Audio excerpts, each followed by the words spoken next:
Hello मेरे दोस्तों, मैं हूं भाविन, सर्टिफाइड फाइनेंशियल प्लानर और आप देख रहे हैं YouTube channel the art of wealth building, आपका one point destination to seek an unbiased consultation on personal finance.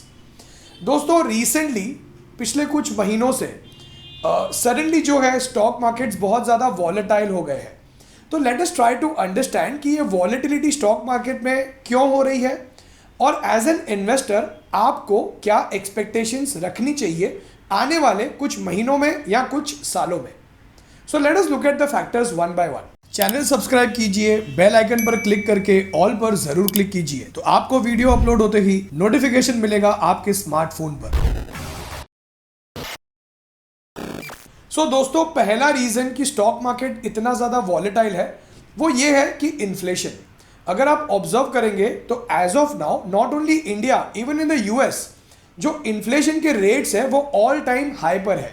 अब आप सोचोगे कि ये इन्फ्लेशन का स्टॉक मार्केट से क्या लेना देना है, तो मैं आपको बिल्कुल आसान शब्दों में दो लाइनर में मैं आपको समझा दूं कि जब महंगाई बढ़ती है तो लोगों के करेंसी की परचेसिंग पावर कम हो जाती है क्योंकि चीज़ों के दाम बढ़ जाते हैं। तो लेकिन होता यह है कि लोगों की जो सैलरी है वो प्रोपोर्शनेटली नहीं बढ़ती है। अब सैलरी बढ़ नहीं रही है लेकिन महंगाई बढ़ रही है, तो इसका नतीजा क्या होगा? लोग अपना कंजम्पशन, अपनी स्पेंडिंग को कम कर देते हैं। स्पेंडिंग को कम करते हैं तो क्या होता है? जो कंपनीज जो स्टॉक मार्केट पर लिस्टेड है उनकी प्रॉफिट्स पे इंपैक्ट होता है। तो ये एक पहला रीजन है कि स्टॉक मार्केट थोड़ा वॉलेटाइल है। नेक्स्ट, अगर हम रीजन की बात करें तो वो है रेपो रेट्स। अब दोस्तों, रेपो रेट होता क्या है? जिस रेट पर देश की कमर्शियल बैंक्स सेंट्रल बैंक से पैसा बोरो करती है, जैसे इंडिया की अगर हम बात करें तो RBI is a central bank. अब बैंक्स को भी अपनी रिक्वायरमेंट्स को मेंटेन करने के लिए जो है आरबीआई से पैसे बोरो करने पड़ते हैं। अब आरबीआई क्या कहती है? रेपो रेट्स बढ़ाती है। उसका मतलब ये है कि अब आरबीआई ये कह रही है बैंक्स को कि अब हम आपको महंगे दाम में लोन्स देंगे। अब ऑब्वियसली अब अगर कमर्शियल बैंक्स के लिए अगर लोन लेना महंगा हो गया तो इसका नतीजा क्या होगा? वो आपको होम लोन महंगा देंगे, पर्सनल लोन महंगा देंगे, क्योंकि अब उन्हें भी लोन महंगे में मिल रहा है आरबीआई से, राइट? जब लोन के रेट्स बढ़ेंगे तो क्या आप महंगा होम लोन अफोर्ड कर पाओगे? आपकी ईएमआई बढ़ जाएगी। तो आप क्या करोगे? आप घर लेने का जो प्लान है वो शायद पोस्टपोन कर लोगे अगले कुछ सालों के लिए, आप उसे डिले करोगे। या मान लीजिए आपको कार खरीदनी थी, अब सडनली जो है रेपो रेट्स बढ़ गए, शायद कार का जो लोन का इंटरेस्ट रेट है वो भी बढ़ जाएगा। अब आपकी ईएमआई थोड़ी मिसमैच हो जाएगी, तो आप क्या करोगे? आप शायद कार खरीदने के प्लान को थोड़े समय के लिए डिले कर दोगे।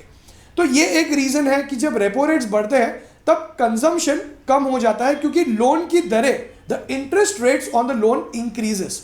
ये तो पहला रीजन हो गया। जब रेपो रेट बढ़ जाता है उसकी वजह से जो फॉरेन इंस्टीट्यूशनल इन्वेस्टर्स है या जो फॉरेन पोर्टफोलियो इन्वेस्टर्स है, जो फॉरेन से जो पैसा इंडियन स्टॉक मार्केट में इन्वेस्ट होता है, वो सडनली एफआईआईस और एफपीआईस पैसा विड्रॉ करना शुरू कर लेते हैं। तो इसे हम टेक्निकल टर्म्स में टैपर टैंट्रम भी कहते हैं।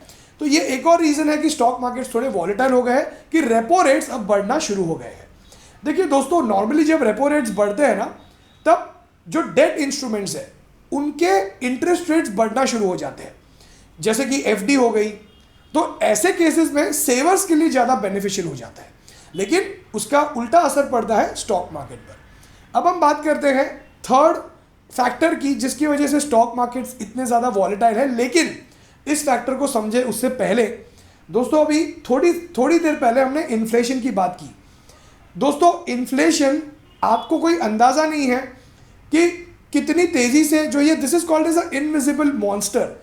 किसी की अगर हायर एजुकेशन के लिए आज अगर 10 लाख रुपए लगते हैं तो उस इंसान को आज से 15-18 बरस बाद जब उसके बच्चे हायर एजुकेशन के लिए रेडी हो जाएंगे तब उस सेम 10 लाख की जगह पे उस इंसान को करीब करीब 50-60 लाख के आसपास लगेंगे, क्योंकि महंगाई एजुकेशन के केस में जो है 10% से बढ़ती है हर साल। तो ये तो सिर्फ एजुकेशन हुआ। अगर आप बात करें रिटायरमेंट की, अगर आप बात करें किसी इंसान को अपनी वेकेशंस प्लान करनी है, किसी इंसान को अपने बच्चों की मैरिज प्लान करनी है, तो ये सारी की सारी चीज़ें अगर आप समझना चाहते हो कि महंगाई बढ़ने के कारण आपको फ्यूचर में कितने पैसे चाहिए होंगे, कैसे इन्फ्लेशन आपको इम्पैक्ट करेगा, और अगर आप अपना पर्सनल फाइनेंशियल प्लान बनवा कर ये सारी चीज़ें समझना चाहते हैं तो व्हाट्सएप कीजिए, ऊपर आपकी स्क्रीन पर आए हुए नंबर पर अपना पर्सनल फाइनेंशियल प्लान बनवाने के लिए। तो दोस्तों अब अगर हम थर्ड फैक्टर की बात करें तो दैट इज करेंसी डेप्रीसिएशन।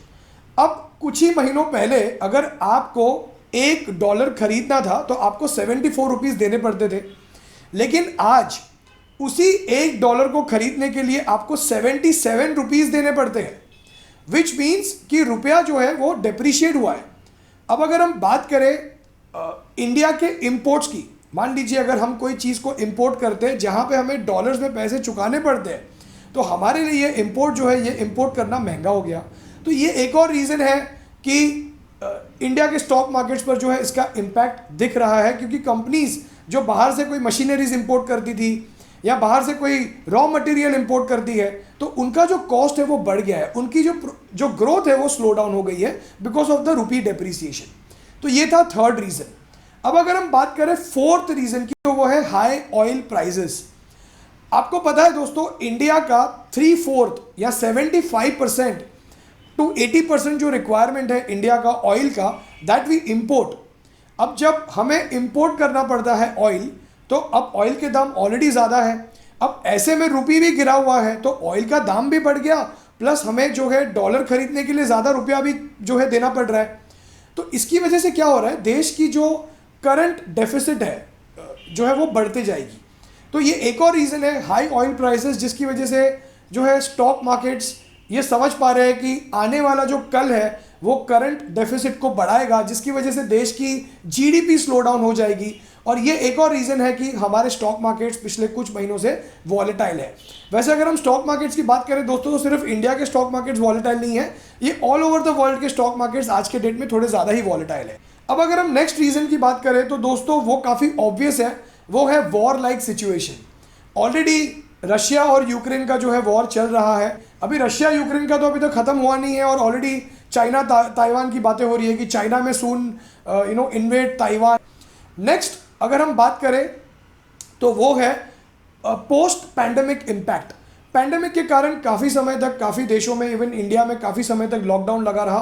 तो अब जब पैंडेमिक के बाद सडनली हुआ ये कि डिमांड भी थोड़ी बढ़ती जा रही है काफ़ी सारी चीज़ों में, लेकिन कंपनीज़ के पास रॉ मटेरियल नहीं है मैन्युफैक्चरिंग को बढ़ाने के लिए, महंगाई बढ़ गई है, रुपया अब काफ़ी हद तक डेप्रीशिएट हो गया है, ऑयल के प्राइसेस महंगे हो गए हैं। तो ऐसी सिचुएशन में डिमांड सप्लाई गैप भी बहुत ज़्यादा बढ़ गया है, which is post pandemic impact. अब ये तो हमने रीज़न समझ लिए कि स्टॉक मार्केट वॉलेटाइल है क्यों, लेकिन आइए दोस्तों अब हम समझते हैं कि एज एन इन्वेस्टर आपको क्या करना चाहिए। देखिए दोस्तों, सबसे पहले तो जो चीज़ें आपके कंट्रोल में नहीं है उस चीज़ को लेकर आपको वरी नहीं करना चाहिए। ऑयल प्राइसेस अगर ऊपर चले गए तो आप क्या कर सकते हो, आप कुछ नहीं कर सकते हो, राइट। तो अगर रशिया यूक्रेन में अगर वॉर चल रहा है तो आप क्या कर सकते हो, it is not in your control, right. तो आपके कंट्रोल में क्या है, आपके कंट्रोल में है कि आप कोई भी गलत डिसीजन ना ले और अपने इन्वेस्टमेंट्स को लॉन्ग टर्म हॉराइजन पकड़ के चले। देखिए दोस्तों, एज एन इन्वेस्टर ये शॉर्ट टर्म वॉलेटिलिटी आपको इम्पैक्ट नहीं करनी चाहिए। आपको अपने लॉन्ग टर्म फाइनेंशियल गोल्स पर फोकस रहना चाहिए, आपको अपना फाइनेंशियल प्लान फॉलो करना चाहिए। अगर आप अपना फाइनेंशियल प्लान बनवाना चाहते हैं तो व्हाट्सएप कीजिए ऊपर आपकी स्क्रीन पर आए हुए नंबर पर। पॉइंट नंबर 2, अगर आपकी उम्मीद ये है कि जिस तरीके से पैंडेमिक के बाद सडनली मार्केट ने बाउंस बैक किया और सडनली मार्केट 2 गुना हो गया, अब ऐसा नहीं होगा। अगर आप एज एन इन्वेस्टर इस उम्मीद में अपने पैसे अभी इन्वेस्ट कर रहे हो, जो पैसे आपको शॉर्ट टर्म में ज़रूरत पड़ने वाली है अगले 1-2 साल में, आप ये सोच के उम्मीद कर रहे हो कि मेरे पैसे दुगने हो जाएंगे, सेंसेक्स दोबारा 60,000 हो जाएगा, निफ्टी 16-17,000 के ऊपर चला जाएगा, तो ऐसा नहीं होने वाला है दोस्तों। अपने शॉर्ट टर्म की रिक्वायरमेंट के पैसे फिलहाल होल्ड कीजिए, उन्हें जो है डेट इंस्ट्रूमेंट्स में रखिए। थर्ड पॉइंट, डेट इंस्ट्रूमेंट्स की अगर हम बात करें तो लॉन्ग टर्म डेट इंस्ट्रूमेंट्स को अवॉइड कीजिए, क्योंकि अभी इंटरेस्ट रेट्स बढ़ना शुरू हुए हैं। जब आप लॉन्ग टर्म डेट इंस्ट्रूमेंट्स में जब आप अपने पैसे इन्वेस्ट करते हो तो आपका इंटरेस्ट रेट रिस्क बढ़ जाता है।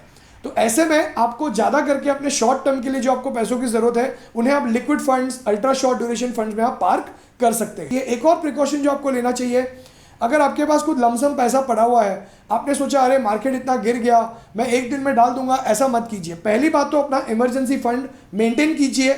अपने इमरजेंसी फंड को इन्वेस्ट नहीं करना है, वो इमरजेंसी के लिए है, वो इन्वेस्टमेंट के लिए नहीं है।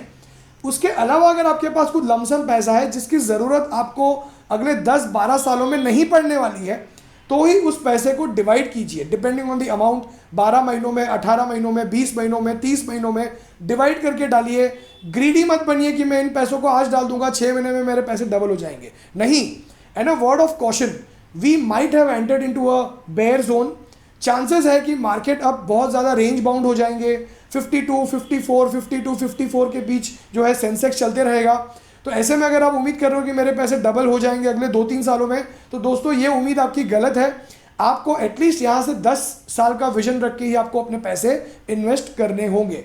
तो दोस्तों उम्मीद कर रहा हूँ कि आपको अब समझ में आ गया कि मार्केट क्यों गिर रहा है और मार्केट गिरने के रीज़न क्या है, और अब आपको एज एन इन्वेस्टर क्या प्रिकॉशंस लेने चाहिए। उम्मीद करता हूँ कि आपको इस वीडियो से कुछ सीखने मिला तो प्लीज़ इस वीडियो को लाइक करके शेयर कीजिए। आप अगर इस चैनल पर नए हैं तो सब्सक्राइब कर लीजिए और बेल आइकन पर क्लिक करके ऑल पर क्लिक कीजिए, तो आपको हमारे हर संडे और वेडनेसडे वाले वीडियोस अपलोड होते ही नोटिफिकेशन मिलेगा आपके स्मार्टफोन पर। आप हमें हमारे इंस्टाग्राम पर the art of wealth building search करके भी फॉलो कर सकते हैं। और अगर आप चाहते हैं कि आप हमारे टेलीग्राम की लिंक ज्वाइन कर ले, जहां पे मैं अच्छी अच्छी टिप्स और ट्रिक्स शेयर करते रहता हूं, तो आप नीचे मैंने टेलीग्राम की लिंक भी जो है डिस्क्रिप्शन में दे दी है। तो दोस्तों आज के लिए इतना ही। Thank you so much for giving me your valuable time. इस वीडियो को पूरा देखने के लिए आपका बहुत बहुत धन्यवाद। Have a great day. Thank you.